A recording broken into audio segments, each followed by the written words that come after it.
Assalamu alaikum everyone, and welcome back to my channel. So this is my end of week 2 entering week 3 post-op update, VSG post-op update. If you guys haven't been following me, I had VSG surgery on July 13th, and let's just go over a little bit of my stats. I know everyone is always curious. So at my highest, I was 279 pounds. That was in January. My surgery weight, and I'm looking at my notes, my surgery weight was 261 pounds, and so now at the end of week 2, I'm 245 pounds. So, and I'm not gonna lie, I have been fluctuating between 243 and 245.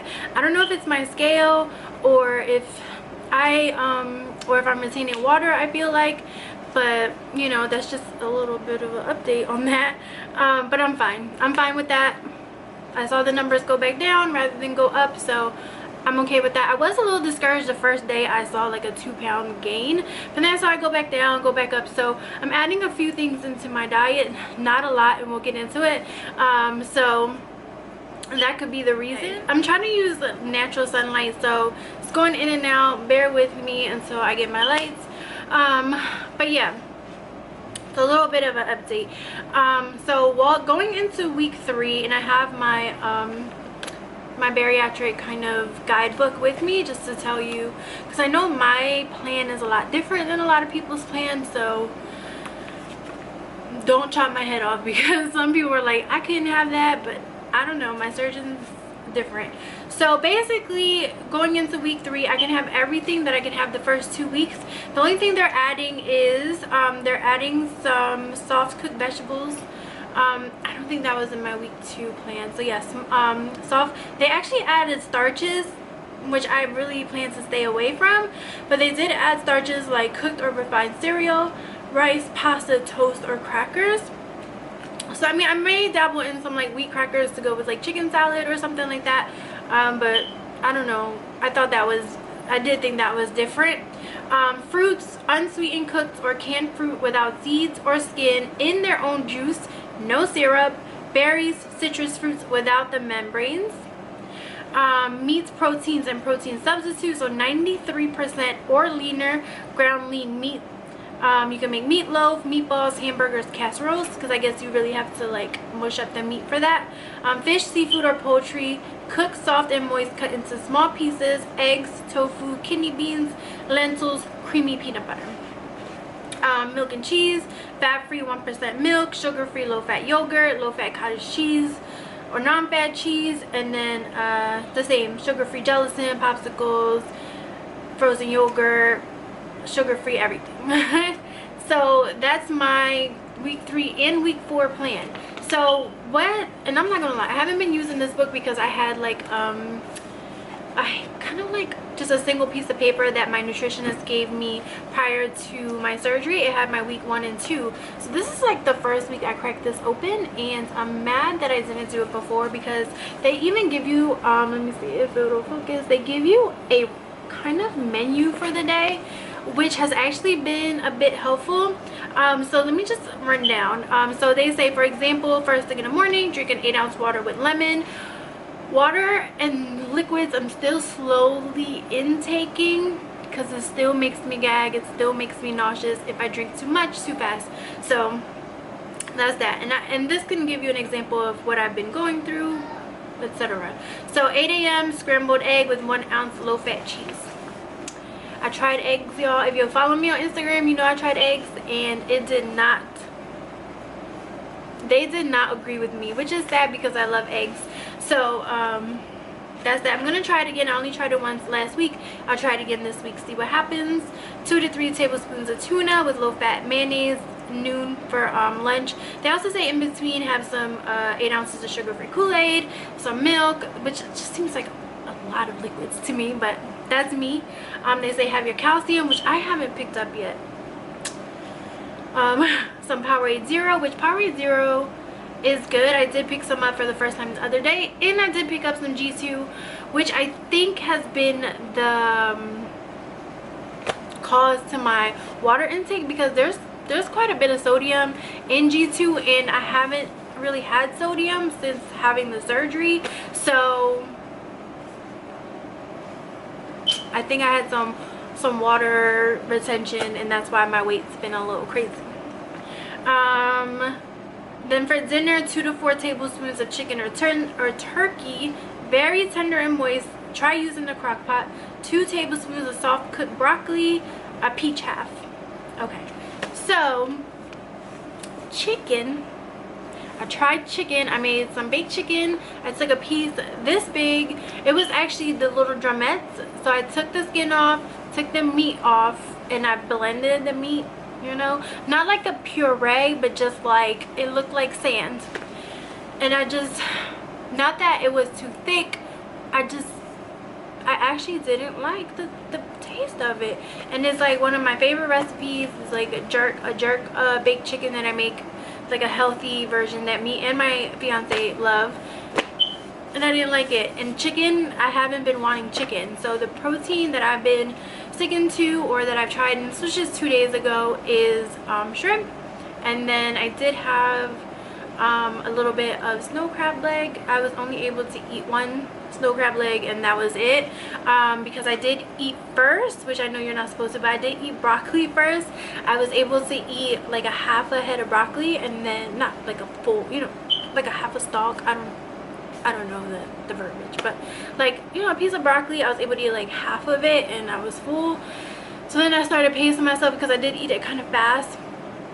So I did pace myself. This has been my life right here, Smart Water. So I did pace myself and then add in the crab legs slowly, and it was okay. It did me good.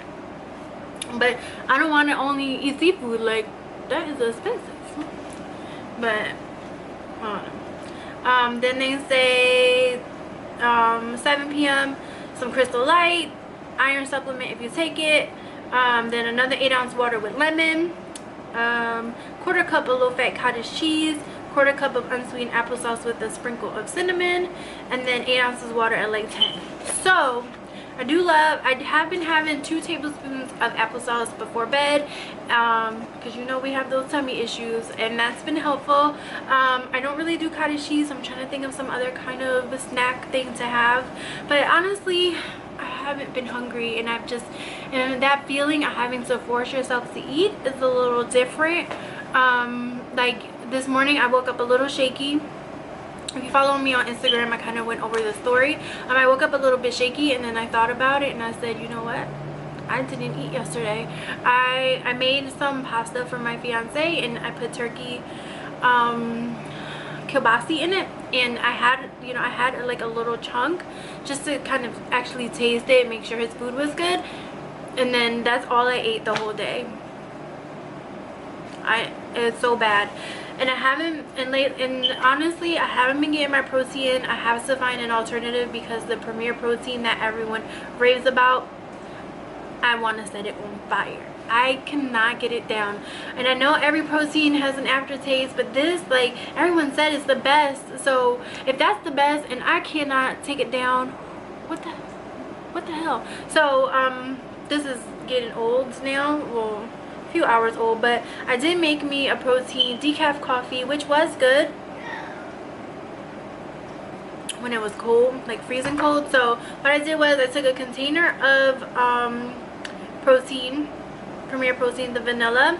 I added a tablespoon of instant decaf coffee, and then and if you want me to, and if you follow me on Instagram, which I'll leave my Instagram below, you'll see the whole recipe. And then I put a little bit of this sugar-free, like everything free, I don't even know how come it's not just water, so it's gluten-free, sugar-free, everything free, sweet creamer, and it made some of the protein flavor go away, but you still have that aftertaste. So that's just something I think we just have to deal with. But my #1 favorite meal during this like journey has been, and I've been making it in this little ramekin. If you see, it's like one that you put like salsa in or whatever. So what I've been doing is, and my favorite is from Chili's, I'm not gonna lie, but order a side of their black beans and a side of their guacamole. So I, you know, one container lasted me like a bunch of days, like a little small container. So their black beans are whole, but what I did was I heated them up, mashed them up, put them in here, put in a little bit of the guac, a little bit of light sour cream, a little bit of light cheddar, with the mozzarella, whatever light cheese you have, put it in here. It was divine. It was divine. And I just think I'm just off of meat right now. I don't know, do any of you guys feel like that after surgery? Like just meat is just like I can't do it, because that's how I feel. And then as far as my vitamins, I have to pick up more vitamins. I've just been slacking because I do work from home, so I'm always home. I don't go to the store that often, but Flintstones vitamins have been the best. I did try like a women's one a day, and it just was not bueno. So Flintstones gummies, I take 2 of those. And then because of my protein, have not been getting my protein in, I've been making sure I take my biotin so that my hair and nails don't be all janky, especially my hair, even though I cover, but I still don't want my hair to fall out. So this is by Nature's Truth. It has 2,500 micrograms of biotin per serving, which is 2 gummies. I do take 2 in the morning, 2 at night. I know there's some biotin that has, I think, 5,000 micrograms, so I want to look for that. But when I got these, they were buy one get one free, so I do have another one of these to go through. I was taking it before surgery just to you know, just to start getting biotin into my body. So yeah, I didn't take it every day though. It was like an every other day thing, but now I make sure I take it twice a day. I'm trying to think, is there anything else? Water. Smart water has been my favorite. I don't know why. I love the flavor of it. I don't know if it does give me energy, but, or if it's the whatever weight loss. Like, did we do the math on that? Let's do the math on that. So surgery weight 261. Let's go from that. 261. I'm now 245. 16 pounds in surgery, so 16 pounds in 2 weeks is amazing. And then for my highest weight, 279 minus 245, 34 pounds difference, which honestly I was discouraged. Okay, so my camera cuts off. If you guys have a Sony a5100, let me know why it cuts off so fast. But like I was saying, at first I was super discouraged because I'm seeing the numbers on the scale go down, but I'm not seeing a difference on my body. But I did take a picture, I put it on Instagram. You will see a difference in my hips a little bit. My waist has gone in pretty good. Usually when I lose weight though, you see it in my face first, and I mean I'm losing my double chin a little bit, but usually I don't know y'all, but I'm just happy to see the numbers go down. I was super discouraged, I'm not gonna lie. I'm not gonna act like, I don't know, I'm ready to fast forward and go to like my great transformation, but I know it's gonna take time. I'm just that's why diets never work for me. If you hear my twins, they're in their room playing. I'm gonna wrap this up here because I think they're ready for lunch, but I think I'm gonna make another kind of life update video following this one. I might introduce them to you. You probably have seen a couple random videos. My gender reveal for them is on my channel. I'm not sure if I've introduced them yet, but they are pretty amazing. So yeah, I'm gonna end this here. Inshallah, we will see you next week, or hopefully maybe an update in the middle of this week, a life update. But yeah, that's all I have to say. Assalamu alaikum everyone. Bye.